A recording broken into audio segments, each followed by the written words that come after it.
How to become able to talk to anyone you want.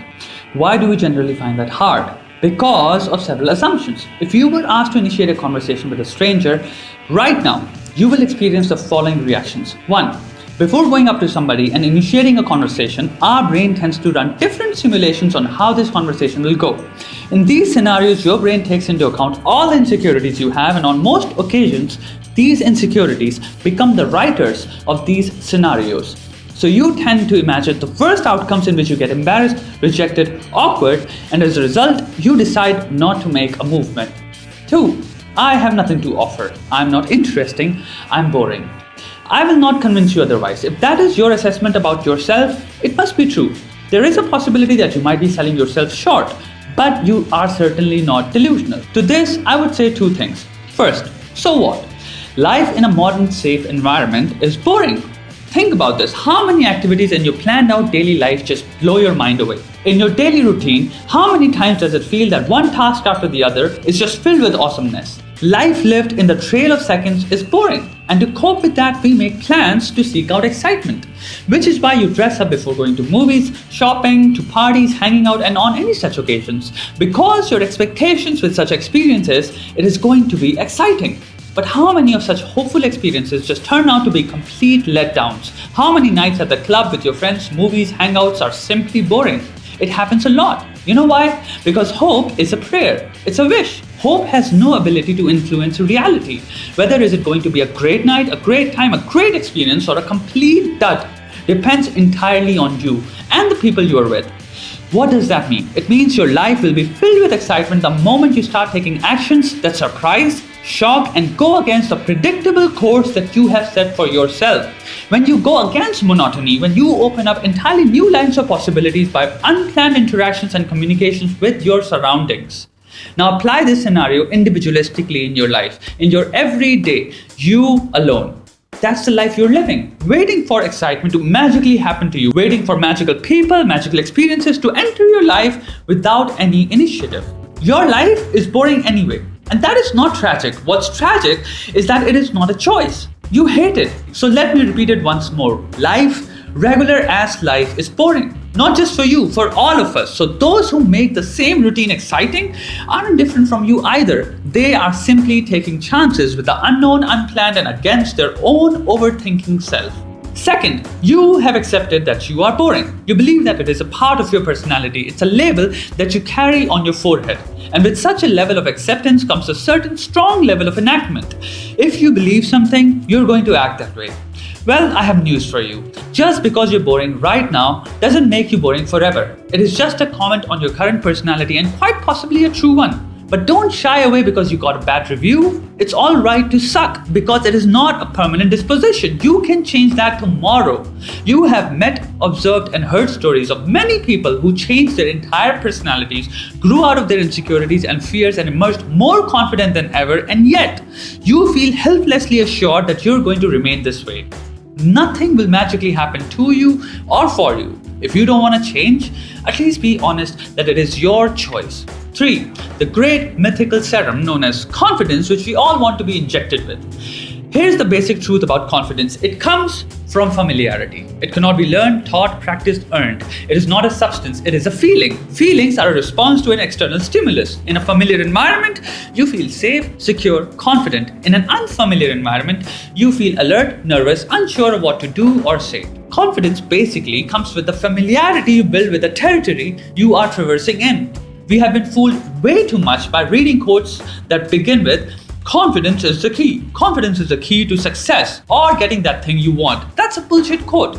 Here's an accurate quote. Repeated attempts is the key. That is why every sprint runner doesn't directly enter the competition. They run tracks first, train first. Every fighter doesn't directly go into the fight. They spar and train at the gym first. Every guy who finds it impossible to talk to women thinks he lacks confidence as opposed to the guy who is used to talking to girls. The actual reasons for your reluctance or the lack of confidence are, while you were growing up, you didn't have much interaction with women. Secondly, you're not that talkative in nature. Just blend these two reasons in a guy and you have a person who thinks picking up girls is a science. Let's break this down for a moment. Basically, what every pickup artist eventually teaches is the key to picking up any girl is confidence.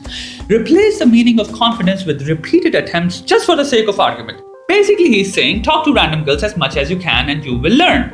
Then he will address your fear of rejection by telling you to embrace it and not be affected by it, indirectly suggesting that picking up girls is actually a game of numbers. You will get better as you move upward in number by applying the method of trial and error. In simple words, you will develop familiarity by repeated attempts. The more you do something, the more confident you become in it, because repeated attempts expose its functioning, its nature, the patterns, and your mind with that knowledge starts figuring out the solutions with quick responsiveness. The second thing it does is the fear subsides simply by repeated contact. Humans fear the unfamiliar, not the other way around. People who haven't had an interaction with dogs do not jump at them to pet them. People who've had dogs as pets more than often do. Fear is a calculated reaction by your mind to an unknown result, and that is precisely why most of the time it is irrational, because there is no data on what exactly the outcome is going to be. So you consider the worst outcome that could be. And we go back to the start. Before talking to a stranger, your brain runs several simulations, and in consideration of those worst outcomes, rejection, awkwardness, embarrassment, you dismiss the whole idea. Irrational fear. Lastly, you see talking to a stranger as a test that somehow defines your self-worth in your own eyes based on the reaction of a stranger. Does that make sense to you? The problem is a claim that has been taught to us by movies and TV characters and YouTube pickup artists, which basically means you can talk to anybody you want to. It all depends on your game. If your game is strong and smooth enough, you will always close the deal, which basically is bullshit. Not only is it completely inaccurate, it is bloated arrogance being sold to gullible teenagers that somehow the power is in your hands. And this strategy basically teaches you to become a creep who is ready to go to great lengths using manipulation, lying, and intrusion to get somebody's number. Because it is implying that your game isn't strong enough if you don't get the number, which further makes you some sort of a loser. Persistence, if applied in learning and achieving something, can make you a god. But the same persistence applied in getting a girl makes you a psycho. The power in any conversation is equally divided, and that's what makes it a conversation. Take this as an example. You're at the mall in some store, and this guy comes to you trying to sell you something, and you are unbiased, undecided. You might buy it if you see any interest. But then this salesman starts pushing this product on you. He's making up bullshit about it, telling you lies, just saying anything to get you to buy it. What it will most definitely make you feel, among other things, is uninterested in the product. So stop buying into this narrative that picking up girls is somehow selling yourself as a product, for which you have to turn into this obscene, unrelenting salesman. Even if you get her number by this, you will still have to talk. She will eventually figure out who you really are, and she can reject you then. So this bullshit salesmanship is a time waste. The truth is, most of the people are just as shy as you. That's the reason why videos with titles including words such as confidence, shyness, talk to anyone have millions of views on them. You're not alone. Looking into a phone is easy. Looking at someone reminds us of the worst outcomes. It is simply the fear of unfamiliarity stopping you. All you need to do to strike a conversation is to genuinely, and I repeat, genuinely want to look at a person and be interested to know something about them. There need not be a motive. You're not selling anything. Just genuinely ask a guy, "Hey man, what do you do?" And you will have a conversation. Look at the interaction technically. When you say, "Hey man," to a stranger, he might be taken aback because he will get confused. Such a thing has never happened to him, so don't take it as a bad sign. You understand his surprise, so just diffuse it by taking charge. Say something like, "I was just getting bored, so thought of asking, what do you do?" The situation will settle in his mind and he will respond. Reply with, "Great. How is it like in that job?" Why should you talk about his work? Because a guy either hates his job or loves it. If he hates it, he wants to talk about it. If he loves it, the same. Also, people want to be heard. After he replies, at this point, make an observation not about his work, but about his take on his work. That shows you are listening, you are empathetic, attentive, and on his side. For example, your remark could be, "Seems like you don't like it very much." Or, "Is it that stressful for everyone?" Or, "Seems like you've always wanted to do this."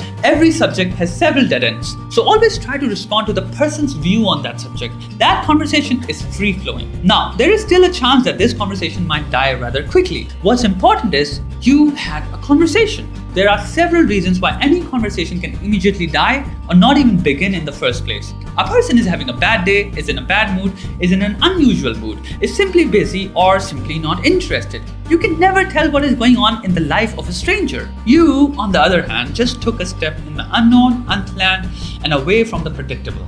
With enough repeated steps, you will learn how to talk to anyone. You will become confident around strangers because where someone might see strangers, you will see possibilities. I hope this video helps you. I have a few minor announcements to make. Recently, it was told to me by a YouTube manager that the subscription is not enough anymore. To know when we upload a new video, you need to turn on the notifications by clicking on the bell button. It's absolutely stupid without a doubt, but I have no control over this. And if you haven't yet subscribed to the channel, why dude? My next video is on becoming a powerful speaker, a great talker. And then I have a video on how to talk to girls as well. Not to pick up girls, but how to easily talk to any girl you want. So you should subscribe to this channel. Lastly, I need you to join any of my social medias because I'm going to be improving your English there. One video isn't enough, so I need you to be active on any of them. I will be posting many exercises full of information every single day and then randomly take tests. I would recommend that you join Instagram because on Facebook you don't get updates from most of the pages that you have liked. But it is up to you. The username everywhere is @Mansutra. Thank you for listening and have an amazing day ahead of you.